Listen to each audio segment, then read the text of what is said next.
Thank you very much.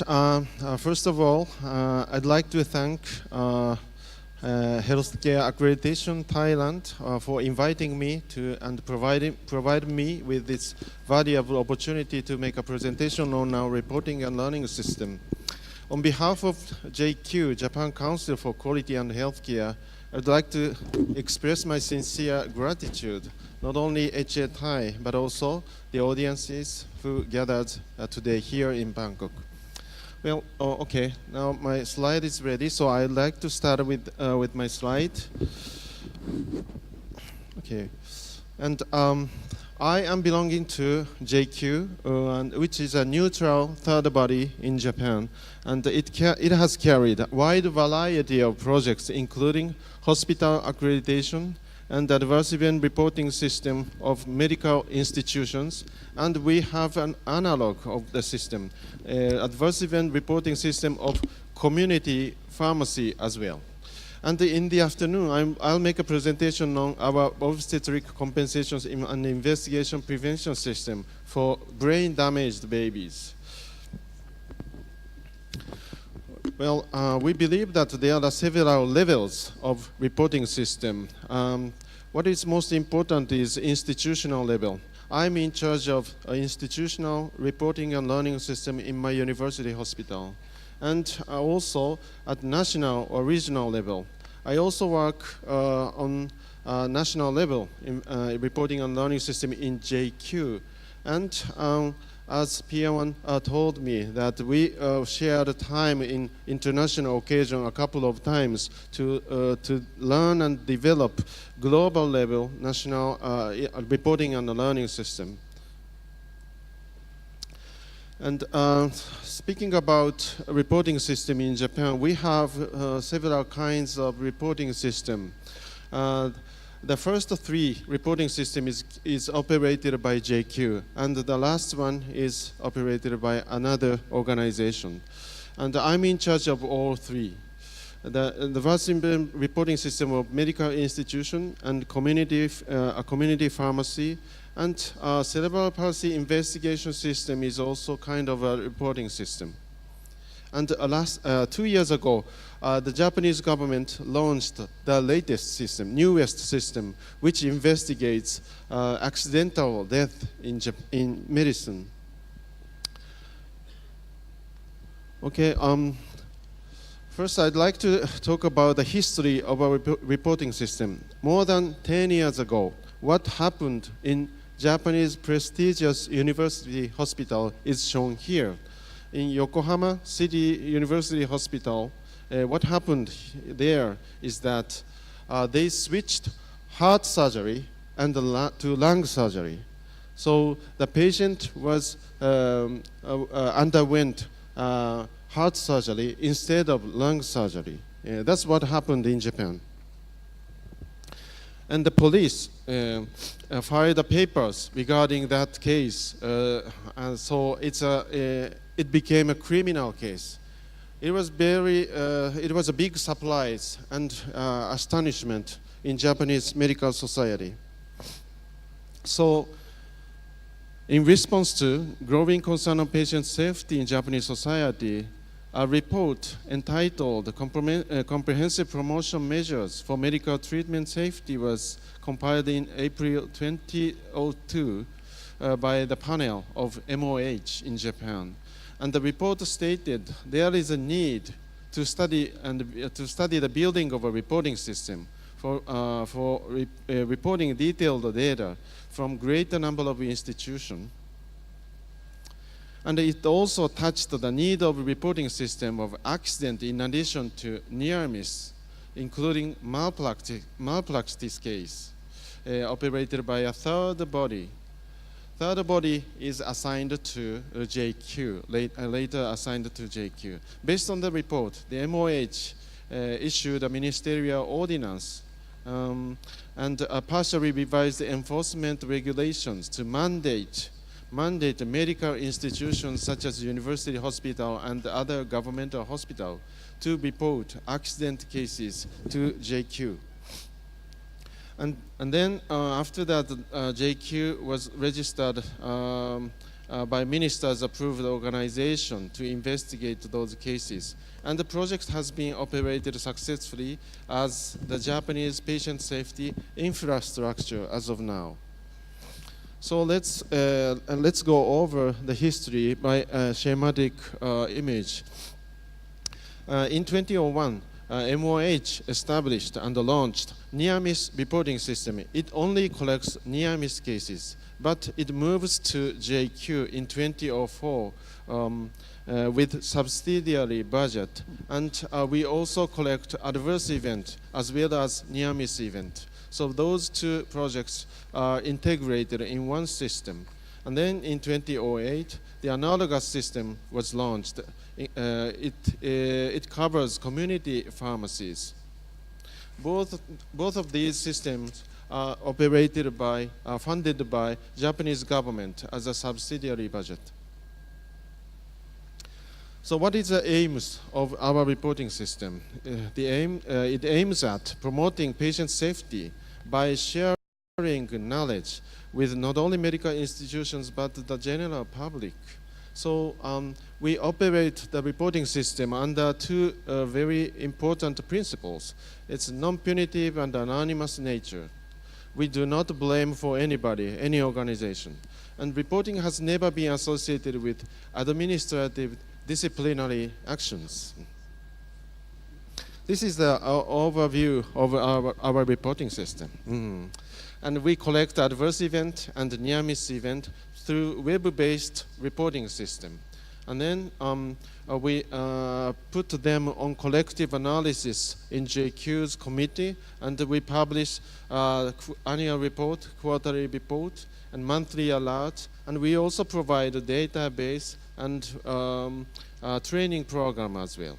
And we occasionally make on-site visit to individual medical institutions to get better understanding of the reported case.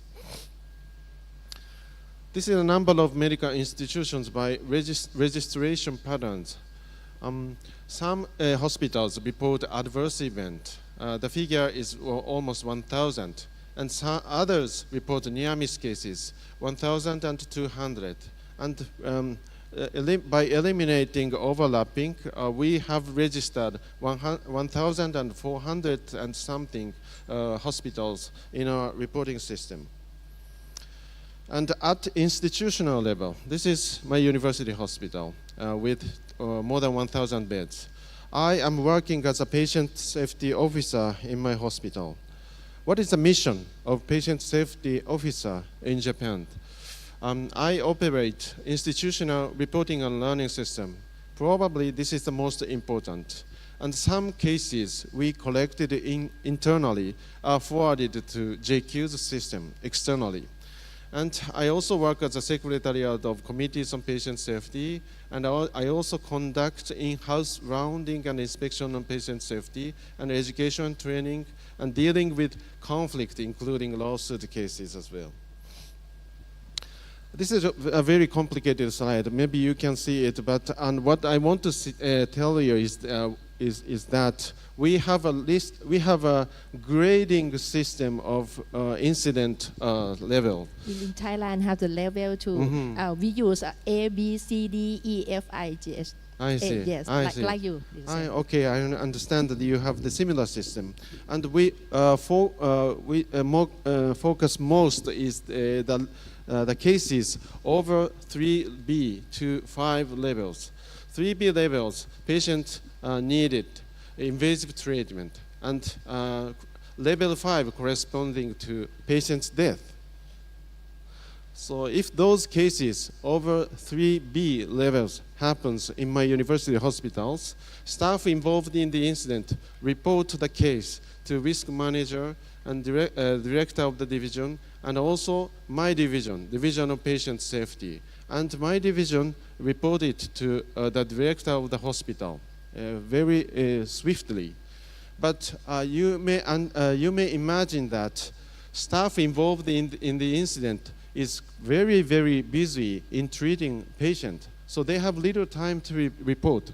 So what we do is to encourage other staffs such as anesthesiologists or nurses in operation theater or other staffs, to report those cases to the Division of Patient Safety, so that we do not we do not fail to collect incident cases in my university hospital. So what you see here is the year-to-year change of monthly incident reports. The figure is growing, as you see. In the past, figure is like this, and in recent 2 years, figure is growing like this. I took office in the later half of 2014, and 2015, 2016, the number is growing. So I'm going to switch the topic from institutional level to the national level again. And at the national level, we are operating national level reporting and learning system. And one of the achievement is the annual and quarterly report. It has an English version, so it is posted on our website. Okay. This is the registration patterns, as you was already shown. And this is the criteria of medical institutions, which is mandated to report adverse event. So I am working in university hospital, so maybe I correspond to this category and this category. And other than university hospitals, hospitals run by the National Hospital Organization, which is government agency, are all mandated to report adverse event. And also, we have national centers for advanced and specialized medical care. For example, cancer, circulation disease, and etc. They are mandated to report adverse event to JQ. So this is the figure of mandatory hospital and voluntary hospital in our reporting system. 276 are mandatory and about 750 are voluntary. And we have more than 1,000 hospitals in total to report adverse event. And this is the criteria of adverse event subject to reporting. But in short, the criteria is quite broad. So let's take a look at number 3. It says, events conducive to prevention of medical adverse events should be reported. It means that almost all the cases you think of, it's really helpful for prevention, can be reported to our reporting system. So the criteria was designed based on the idea that we should collect adverse events as many as possible, so that we do not fail to collect the adverse event which can be preventable. So this slide shows how to report. So we have a home page for reporting, and if you click the button for reporting, first you see, what you see first is the coding page, and then the text page follows. And you choose an appropriate code here, and then you describe what happened and why happened and how to prevent it in the second page. Okay, this is the text data, and we limit the words at maximum 2,000 words, so that we can deal with thousands of data annually. And as I told you, we occasionally make on-site visit to the hospitals. So hospital initially reported the case in red square on our web-based reporting system. However, if we make on-site visit to the hospital, we gain more data shown here in blue square. These are only 2 pages out of 5 pages, so we still have 3 pages more volume of the data gained by our on-site visit. This is the year-to-year change in the number of adverse events. And as you see here, the figure is growing every year. I showed this slide in many international opportunities to make my presentation, and I found this slide is very stimulative to audiences. People ask me why the figure is growing every year. So I always reply in a way that in Japanese Medical Society, external reporting to JQ is getting familiar and popular in Japanese Medical Society. So let's take a look at the breakdown of the data we collected. So what you see here is that nursing care, including patients 4, is the most common, followed by treatment and procedures.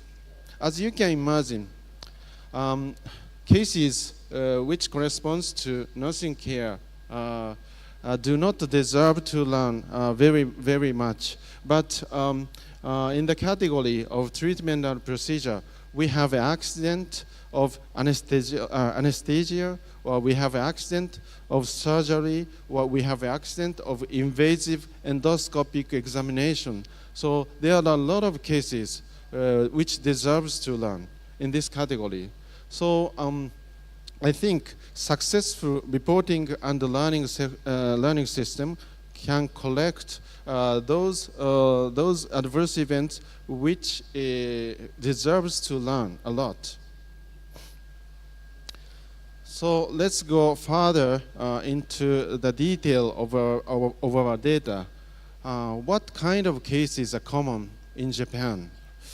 So looking at the category of drug, overdose administration, overdose prescription, wrong drug, those are very common.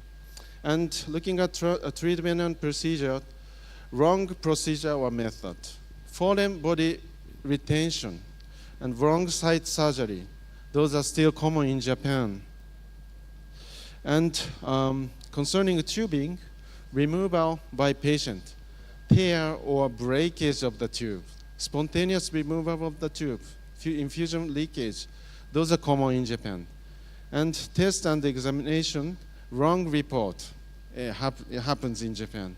And about nursing care, fall to floor, dropped from bed, and aspiration, those are common in Japan. I don't know what is happening in Thailand, but they might be common. I can tell you. This is my secret. Secret. Yes. Secret.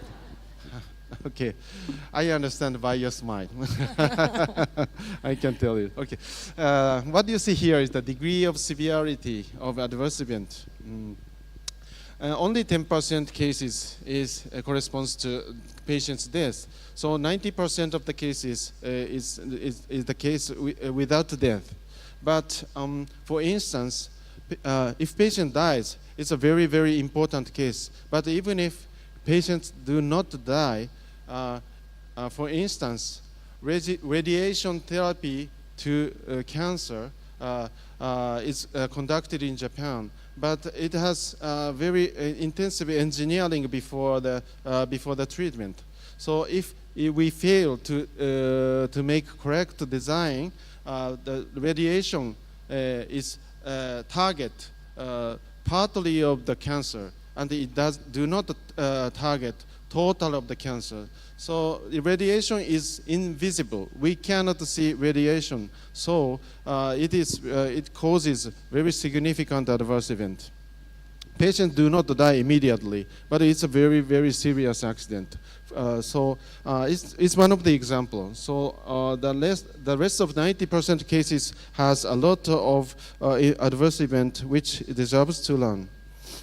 So we have approximately 100 numerical analysis, 100 tables, which is posted on our website in each quarterly report.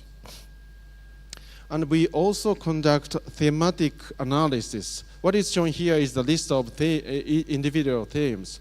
looking at some of them, insulin, the adverse event related to insulin injection, adverse event related to failure to cancel an anticoagulant administration prior to surgery or invasive treatment, and wrong patient drug, and the insulin again. So looking at this slide, many thematic analysis is related to medication safety. Do you know that WHO's next global patient safety challenge is targets medication safety, which we will start this year. So we think that our achievement will be able to make great contribution to the WHO's initiative as well. So we have a homepage of our reporting system, and we also have a button for thematic analysis. If you click this button, what you see is shown here. You have the name of the team and the PDF files corresponding to individual teams. So you can open it, you can download it, you can use it for your study or for your jobs in your hospitals. And what is unique about our report is that we include dozens of adverse events described in detail in our report. So let's take a look at one example. For this case, what happened in this case is that administration of warfarin, which is anticoagulant, which the patient had taken already every day, needed to be temporarily discontinued before surgery. But the cardiologist in charge didn't issue an instruction to cancel the administration. Therefore, patient continued to take warfarin even on the day of surgery. And what happened in the last is that patient suffered post-operative massive bleeding. So why it happened? The reason is reported in a way that medication safety in these hospitals was mainly assigned only to nurses rather than to pharmacists and physicians. Therefore, management of assuring medication safety had become inadequate. There was insufficient handover of record on anticoagulant between nurses of Department of Cardiovascular Medicine and cardiovascular surgery. It's a mistake of transition of care. So if you take a look at the table of content of our report, what comes first is the executive summary I describe. And what comes next is the background and outline of the project. And what comes the next is numerical tables by tabulation. And then thematic analysis follows. For instance, themes related to surgery, anesthesia, endoscopy, catheter investigation, nursing care, operation of medical devices, and etc., etc. And even if we publish those reports and alert those events to medical professionals, similar cases happens again. So what comes the last is the notification of recurrence of cases previously described in alerts or individual topics. So our strategy is to repeat alerting similar events to medical professionals. So we also have a button on our homepage for annual and quarterly report. And in order to proliferate our knowledge contained in our report, we collaborate with scientific society, and their journal always carries executive summary of JQ's report. And those journals are delivered to medical professionals and researchers on patient safety. So this is another strategy to distribute our knowledges. So let's take a look at the second products of our reporting system, which is monthly alert. We also have a button for monthly alert. Our monthly alert look like this. There are only 2 pages because if we have many pages, busy medical professional can read it. So we limit the page at 2 pages at maximum. We have a big logo, and we have a title in big letters here, and we place key statement here in green color. And we also introduce illustration to facilitate a better understanding of the key assessment. And we also include 1 or 2 cases here in the second page, which really happened. And we also introduce preventive measures, which was crafted in individual hospitals in which the event happened. So this is the illustration we always introduce in our monthly alert. This is a wrong side intubation. The doctor is talking to himself. That's the left pneumothorax. Yes, he is right. Left pneumothorax is shown here. But if you get in the room, the left side is on the wall. Is very close to the wall. And so he stands on the right side. And now he is talking to himself, left, but actually he is now intubating on the right side. So in order to deliver our alertings, our monthly alert to individual medical professionals, what I do in my university hospital is in-house patient safety walk around. And this is me and head of nurse in my department.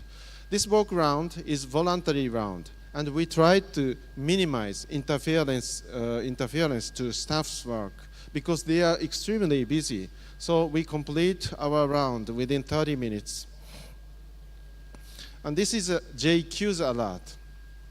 I confirm on various topics, including delivery of JQ's alert to the individual ward.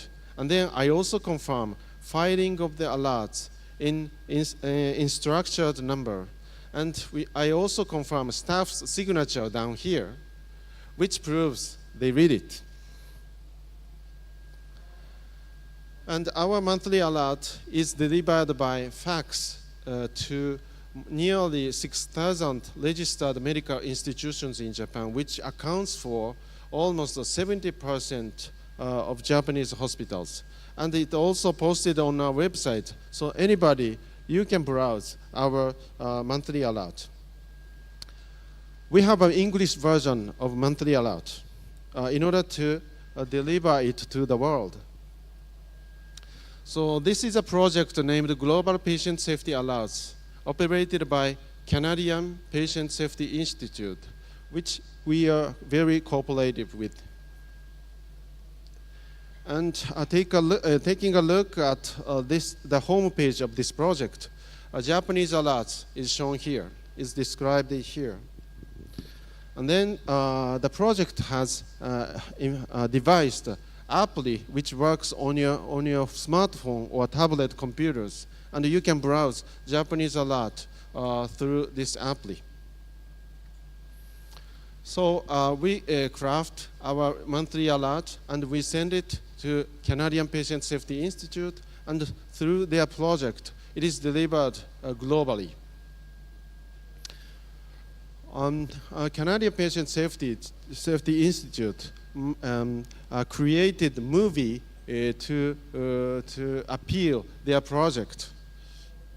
This is a still image of the movie, but the narration says this: imagine the impact we couldn't have on patient safety if a hospital in the United States could learn how a hospital in Japan dealt with medication dosage issues.